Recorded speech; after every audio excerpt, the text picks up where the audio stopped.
The monster in armor. The ground shook with every step he took.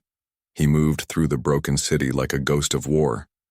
His armor was dark, heavy, covered in scars and strange marks that no one could read. Some said it was human tech. Others whispered that it wasn't made by humans at all.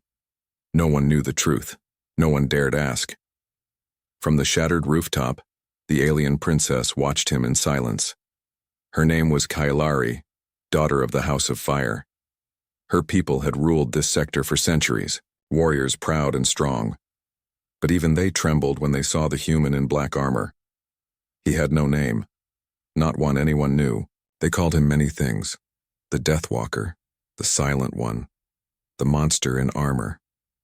Kailari didn't believe in monsters. She believed in power. She believed in facts. But the way he moved, the way he fought, it made her wonder. Behind him, fire still burned in the ruins. Buildings collapsed into dust. The bodies of rebels and soldiers lay everywhere. Yet the human kept walking, alone, untouched. "Look at him," her guard whispered beside her. "He doesn't even look back. He kills and leaves just like a machine." Kailari narrowed her eyes. "Machines don't cry," she said softly, remembering something strange she had seen the day before. The human had entered a shelter filled with injured children, alien children. She thought he would ignore them, maybe even harm them. But instead, he had kneeled, opened a small box from his belt and started tending their wounds. No one spoke, not even the children. His armored fingers moved with care. One by one, he helped them, then walked away without a word. That moment haunted her. And now here he was again, walking through the ashes like a ghost from a dead world. Kailari wanted answers. She had seen warriors before. She had seen killers. But something about him was different. Cold, yet not cruel. Silent, yet not empty. "I want to follow him," she said. Her guards looked at her like she had gone mad. "Princess, he's dangerous." "If he finds you, then let him," she said. She kept her distance, using the shadows of the ruins. The human didn't look back, didn't speak, didn't seem to notice her at all. For hours he wandered, not with purpose but with a strange sadness, like he didn't know where to go. He stopped at a destroyed statue, placed something on the ground and stood still. Kailari crept closer. It was a small flower, metal, bent and broken, clearly handmade. He placed it at the base of the statue, then bowed his head. She heard something then, a sound no monster should make. He was crying, soft, quiet, almost lost in the wind. But she heard it. Kailari froze. This wasn't the cry of rage or pain. It was the kind of sound someone makes when they have nothing left. A sound that doesn't come from the throat, but from the soul. And then he moved again, slow and heavy.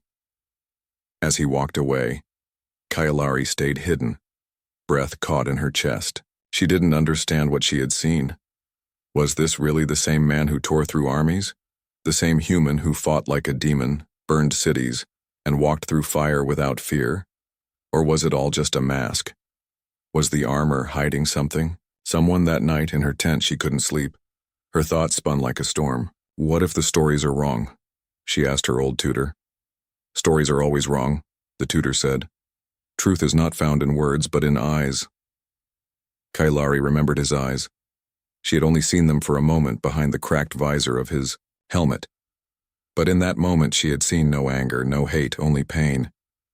"He's not what we think he is," she whispered. "Then find out," the tutor said. The next day, the human was gone, vanished into the wastelands beyond the city. But Kailari had made up her mind. She would find him. Not as a princess, not as a warrior, but as someone searching for the truth. Because now she had seen something no one else had. Not a monster, not a machine, not a killer, but a man in armor, crying when no one was watching. And that scared her more than any weapon ever could. Whispers in the ruins, The city still breathed in silence. Kailari moved through the ruins like a shadow, her long cloak stained with dust and ash. Around her, the world looked like it had forgotten how to live. Broken towers leaned against each other like dying giants. Smoke curled into the sky in thin, slow lines. Nothing moved. Nothing spoke, except the whispers. They came from the survivors. Those who had seen him. "He doesn't bleed," said one old woman, her eyes wide and lost. "I saw a blade go through him. He didn't even flinch." "He burns the dead after battle," said a wounded soldier. "Not just the rebels, even our own." "He talks to himself," said a child, voice trembling. "But there's no voice coming back." Kailari listened carefully. None of these stories matched the others. Some made him a monster. Some made him a ghost. Others said he was a broken hero, the last of his kind. She didn't know what to believe. But something deep inside her was changing. A fire had started, slow, small, but steady. It wasn't hate, not anymore. It was something more dangerous. Curiosity. She found an old monk sitting in a half-destroyed temple. His face was thin, his robes torn, but his voice was calm. "You seek the man in armor," he said before she even spoke. Kailari stepped forward. "Yes." The monk nodded slowly. "Many seek him. Few understand him." "What is he?" The monk looked toward the sky. "A man who lost everything, and then lost himself." "Why does he fight?" "Why do any of us?" The monk whispered. "He fights not for victory, not even for peace. He fights to protect a memory." Kailari frowned. "A memory of what?" "Someone he couldn't save." His words struck her like a blade. She left the temple with more questions than answers. The human had passed through the area only hours ago. He left no camp, no trail, only ash and silence. She walked deeper into the ruins. Eventually, she found a strange symbol burned into the side of a wall. It was the same symbol she had seen on his chest plate, a jagged shape, almost like a broken wing. She touched it. Something about it felt warm, old, familiar. But why? "You follow the wrong path, princess," came a voice behind her. She turned sharply. A tall alien commander stood there, face covered in war paint. He had once served her father. "What do you mean?" "That human is not a man. He is a weapon. Your curiosity will only bring you pain." "Then why hasn't he killed me?" The commander narrowed his eyes. "Perhaps he waits for something. Perhaps he wants you to see what he truly is." "And what is that?" "Death." That night, Kailari couldn't sleep. The commander's warning echoed in her ears. But so did the memory of the crying man in armor. She sat by the fire staring at the glowing embers. Then she heard something outside the camp. A quiet sound, too soft for most to notice. But she noticed.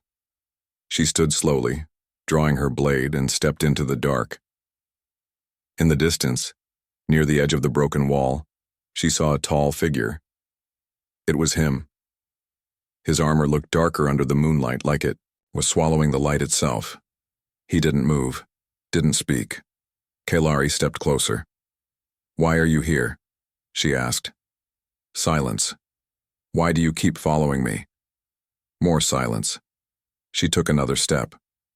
"Who did you lose?" she whispered. His head tilted, slightly. Then, in a voice so low it barely reached her ears, he said, "Everyone." The word hit her like thunder. Before she could speak again, he turned and walked into the shadows. Gone. Again. She returned to her camp in silence. But the fire inside her burned hotter now. She had heard his voice. And it wasn't the voice of a monster. It was the voice of a man who had walked through too much fire and had nothing left but his silence. The others feared him because of what he wore. Kailari feared him because of what he carried inside. And deep down, she knew. This story was far from over. In fact, it had only just begun. Trapped together. The sun was gone. Thick gray clouds rolled over the sky like a slow, hungry beast. Cold wind moved through the ruins, whispering warnings only the wise could hear. Kalari stood near the edge of the shattered plaza, watching the wind stir old ashes from the ground. Every step forward felt heavier than the last. Her guards had begged her not to come this far. Her advisors had warned her to stay in the safer zones. But she didn't listen. She had heard that the human passed through this sector 2 days ago. A scouting team had followed his trail and never returned. Now she was here alone.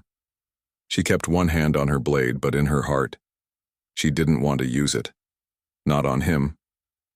Still, the fear never left her. Then the ground exploded. Not fire. Not a weapon. It was the building beneath her, already weak from war, finally giving up. The floor crumbled like paper and she fell with it. Stone and steel crashed around her as she hit the lower level hard, her body sliding across the cold ground. Sharp pain shot through her leg. Darkness surrounded her. Dust filled the air. She coughed, tried to move, but her left leg was trapped under a large slab of metal. She reached for her communicator. Shattered. Broken. Panic crawled into her chest. "Help," she whispered. No one answered. She tried again. Louder. "Help!" Nothing. Her own voice echoed back at her, weak and useless. She was alone. And then she heard it. The sound of boots on stone. Heavy. Slow. Steady. She froze. Then a shadow appeared in the dust. Tall. Armored. Silent. Him. The human. The monster in armor. Kalari's breath caught in her throat. He stepped closer, each movement sending a deep sound through the ruined chamber. The light from above caught his helmet, making his black armor shine like wet stone. She reached for her blade. "Stay back," she said, voice shaking. He didn't stop. "I said stay back." He walked up to her, looked at the metal trapping her leg, then knelt beside her. Before she could react, he placed his hands under the debris and lifted it like it was nothing. Kalari pulled her leg free, gasping from the pain. He didn't speak, didn't look at her. He turned to leave. "Wait," she said, confused, breathing hard. Why did you help me?" He paused, his head tilted slightly, as if the question surprised him. "You're not my enemy," he said finally. His voice was low, rough, but not cruel. Kalari stared at him. "You fought my people?" "Yes." "You burned our cities?" "Yes." "And you still saved me?" He didn't answer. An aftershock shook the ground. Dust rained down from above. The roof groaned. Kalari looked up. "We have to get out of here," she said. He nodded once. Together they moved through the dark hallways of the underground structure, their steps echoing through the stone. The ceiling above them cracked with each tremble. They didn't speak. There was nothing to say. At one point she slipped on loose debris. He caught her arm before she hit the ground. His hand was strong, but careful. She looked at him, really looked. There was blood on his chest plate. Old, dried. Maybe not his. Maybe everyone's. "You're not what they say you are," she said quietly. "What do they say?" "That you're a monster, a machine, that you don't feel." He looked away. "I feel too much." She didn't know what to say to that. They reached a blocked exit, a heavy door covered in fallen steel. He stepped forward without a word and started to move the pieces. Each one was large, sharp, heavy. His hands bled as he worked, but he didn't stop. Kalari stepped forward. "You're hurt. I've been hurt worse. You don't have to do this alone." For a moment he paused. Then he moved aside slightly, letting her help. They worked together in silence. Not enemies. Not strangers. Just two souls trying to survive. When they finally cleared the path, light broke through the gap, golden, warm, free. He let her step through first. As she reached the surface, she turned back. "What's your name?" she asked. He didn't answer. Instead, he said, "You shouldn't follow me anymore." "Why not?" "Because the more you see, the more it will hurt." And with that, he walked away again, disappearing into the ruined streets like a shadow. Kalari stood there, heart pounding, not because she feared him, but because she knew she would follow him anyway. The scars beneath, the wind carried the scent of rust, ash, and something older, like forgotten sorrow. Kalari sat near the edge of a half-collapsed dome, watching the stars come out one by one. Far above, the shattered moons of the planet floated like broken memories. This land had known war longer than peace. But tonight, it was quiet.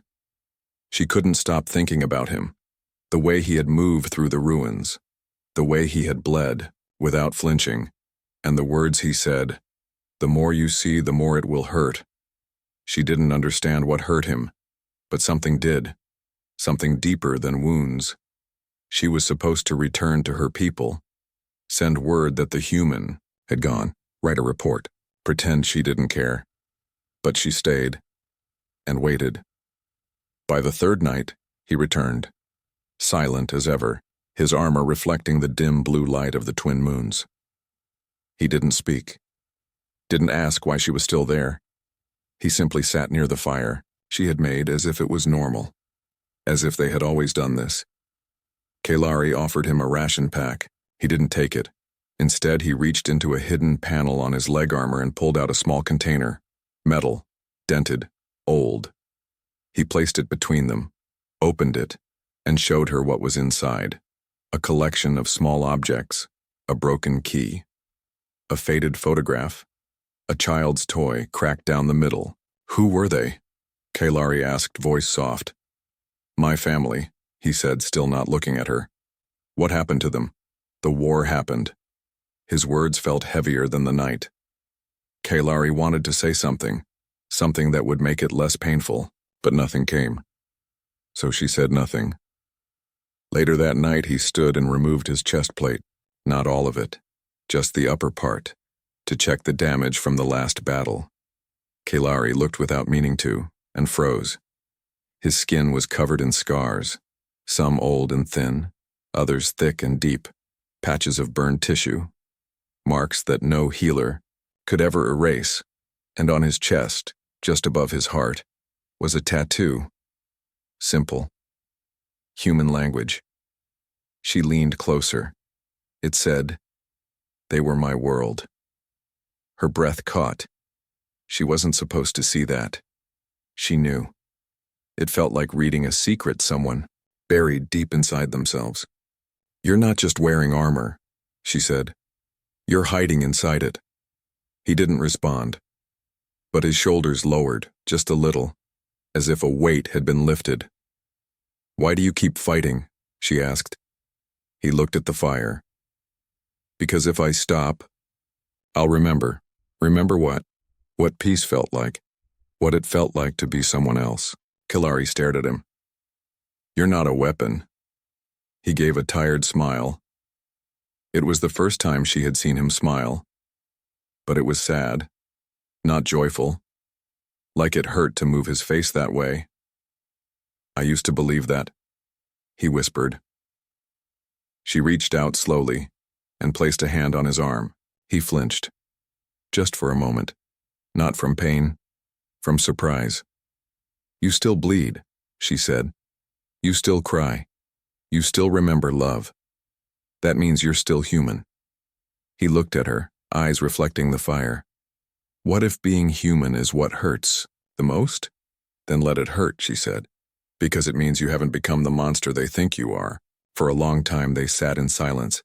Then without warning he stood.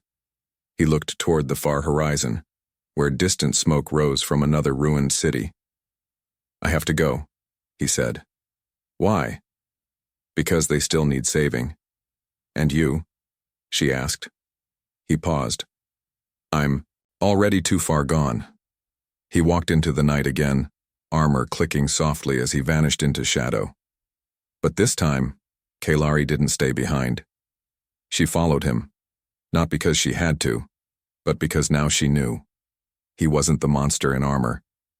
He was the man inside it, and if no one else would walk beside him, she would. The truth he carries. The storm came without warning. Rain poured from the sky in thick sheets soaking the broken land. Lightning cracked through the clouds, lighting up the dead trees like skeletons frozen in agony. Kalari and the human took shelter, inside the ruins of an old transport hub half buried under fallen stone. Water dripped from the ceiling. Moss grew along the walls. The air smelled like rusted metal and old memories. He didn't say a word. He never did.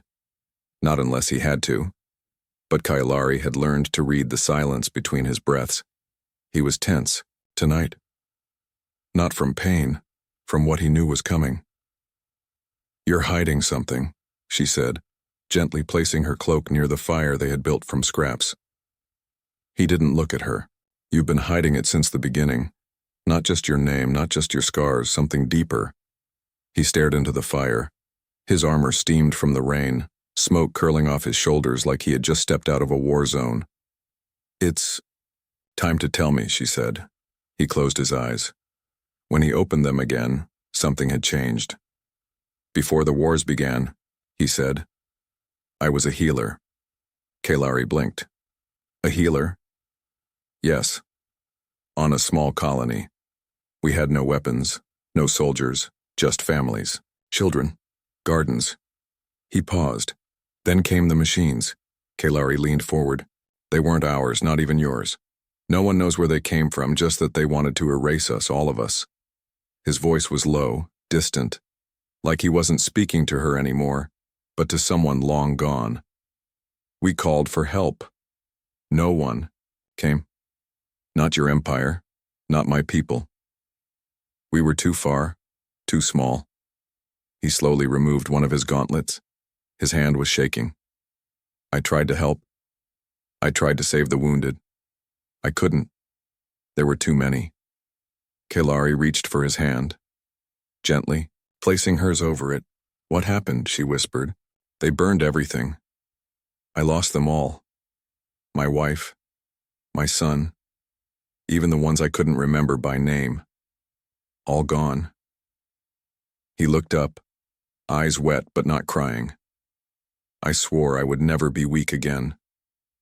He stood and opened a side panel of his armor. Inside was a small memory core, dimly glowing. He placed it on the ground. "This holds what they were. Photos, sounds, laughter. I keep it here because I can't bear to watch it, but I can't let it go either." Kailari stared at the core. It hummed, with soft energy. This is why you fight?" "Not for revenge. Not anymore. I fight to make sure no one else has to go through what I did." He turned away. "But the more I fight, the more I become like the ones I swore to stop. I kill. I burn. And no one sees a healer anymore. Just a monster in armor." "I see you," Kailari said. He didn't move.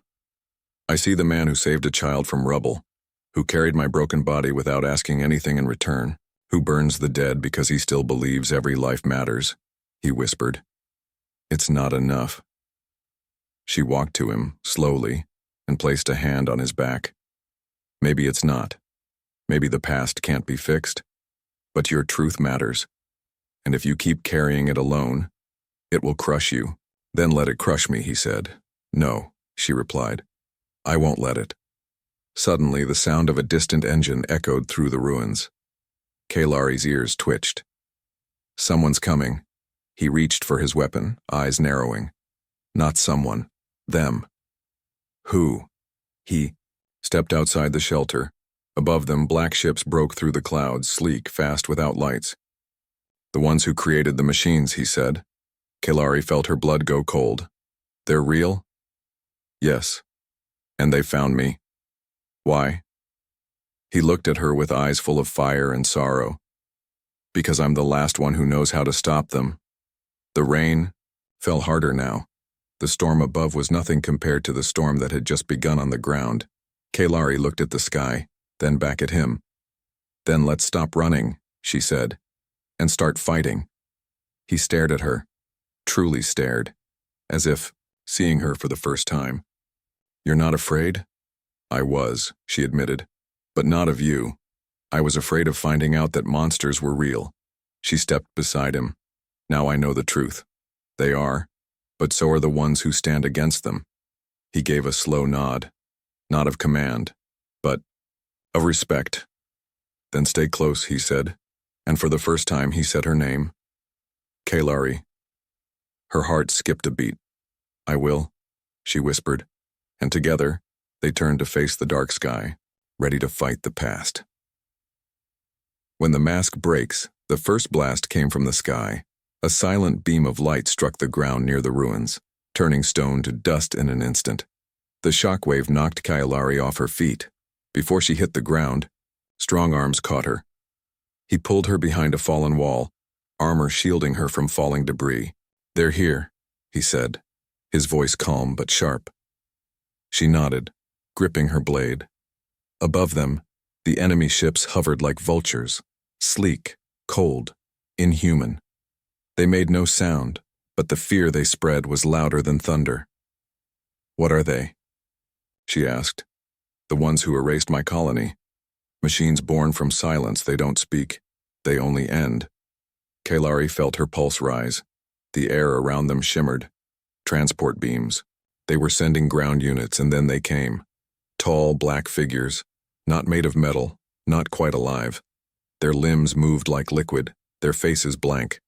They carried weapons shaped like bones, but nothing about them was natural. The human stood first. "Stay behind me," he said, but Kalari stepped beside him. "I told you I won't let you carry this alone." He looked at her once, then nodded. The battle began. They moved like fire and shadow. He fought without hesitation. Every movement had purpose. His fists crushed enemy skulls. His blade tore through armor. His body became a shield. He took hit after hit, his armor breaking piece by piece. Kalari fought beside him, her blade a blur of silver light. She was fast, fierce. But even she could feel the difference between them. He wasn't fighting to win. He was fighting to end it, and the machines knew it. They focused their fire on him. His left shoulder plate was blown apart.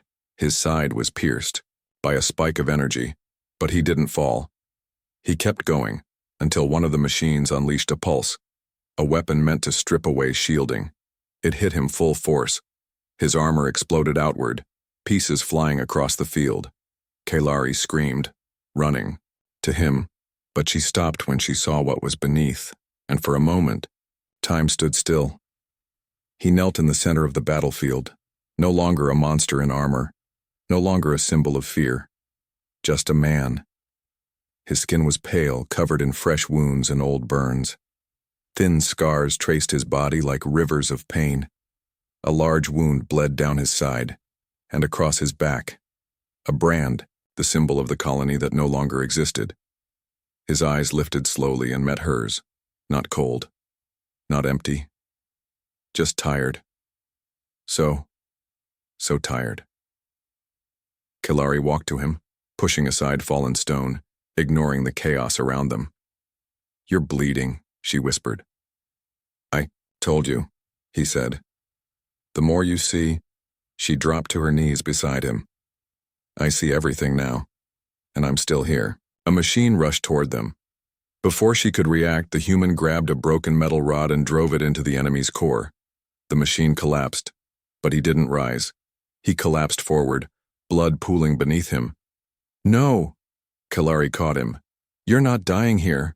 You have to go." He gasped. "They'll keep coming." "Then let them," she said, tears falling. "I'm not leaving you. You don't understand," he whispered. "If they take me, they learn everything. They learn how to break us all." She stared at him, heart pounding. "Then what do we do?" He looked at her, and for the first time he smiled, not in sadness, but in peace. "You finish it." He reached into the remains of his chest plate and pulled out the memory core. "This has their pattern, their weakness. Give it to someone who still believes in tomorrow." She held it with shaking hands. "What about you?" I don't know if I belong in tomorrow." "Then I'll fight for both of us," she whispered. But not without you. The enemy closed in. Kailari stood, blood on her face, blade in her hand, fire in her eyes, and behind her, the man who had once been a healer, lifted himself again. Barely standing, barely breathing, but standing. For your world, he said. For ours, she replied. They charged together, and in that final moment, when light and shadow met, Kailari realized something she would never forget. Hio had never been the monster. The monster was the silence that followed when good people did nothing, and he had never stopped fighting, even when his armor was gone, even when his soul was breaking. He still stood, and that was more powerful than any weapon. The warrior and the human, the battle was over, but the silence left behind was heavier than war. Smoke curled from the broken bodies of the machines, their glowing eyes dark at last. The sky had cleared, the rain had stopped, and the land, burned and torn, was finally still. Kailari stood in the ruins, her body shaking with exhaustion. Blood ran down her arm, her leg burned, but she didn't fall. Not yet. Because behind her, the human was still breathing. Barely. He lay against a cracked pillar, his body broken, his armor completely gone. Each breath he took sounded like it might be his last. She dropped to her knees beside him. "Stay with me," she whispered. His eyes opened slowly, no longer filled with pain. Just peace. "We stopped them," he said. "You stopped them?" He smiled faintly. "No, we did." She pressed her hand to his chest, over his heart, feeling the slow beat. "We need to get you help. Now." He shook his head. "No time. The data core, did you keep it safe?" She nodded and showed him the small glowing device still held tightly in her hand. "Good," he said. That's all that matters." "You matter," she whispered. He looked at her for a long time. Longer than he had ever looked at anything since she met him. "You remind me of someone I lost." She never gave up either. Kailari wiped the dirt from his face, tears falling freely now. "I was taught to hate your kind," she said, "but now I would die for one of you. Then, maybe there's hope," he whispered. His eyes closed again. She held him tighter. "Don't you dare let go. Not yet. Not after everything." Rescue ships arrived at dawn. Kailari stood in the center of the battlefield, covered in blood and ash, carrying him in her arms. Her people stared. So did the humans. The warrior princess of the fire-blooded had carried the human who once burned her cities, and she would not let them forget it. She brought him to the healers, refused to leave his side, stayed awake for 3 days while he lay, between life and death. On the 4th day he woke. His voice was weak, his body fragile, but his eyes were alive. "You stayed," he whispered. "Of course," she said. "Someone has to remind you that you're more than your past." He smiled. "Thank you." The data core was shared with both empires. The truth was revealed. How the machines had been created by an ancient weapon buried in deep space, and how only the human, because of his lost colony's code, had the key to stop them. A joint alliance was formed, not because they trusted each other, but because they trusted him. He refused medals, refused titles, refused everything. Instead, he went where help was needed, rebuilding, healing, teaching others to protect without becoming monsters. And Kailari, she walked beside him, not as a princess, not as a leader, but as the only one who saw him when he was broken, and chose to stay. Years later, stories spread. They spoke of a man who once wore armor darker than night, a man who walked through fire and war, carrying his pain like a weapon, his silence like a shield. Some still called him the monster in armor, but others called him the protector, the last healer, the man who stood when others ran. And when children asked Kailari what she had seen in him that no one else did, she would smile, place a hand on her heart, and say, they feared him because of the armor. But the real reason they should have feared him was because of the man he became after he took it off.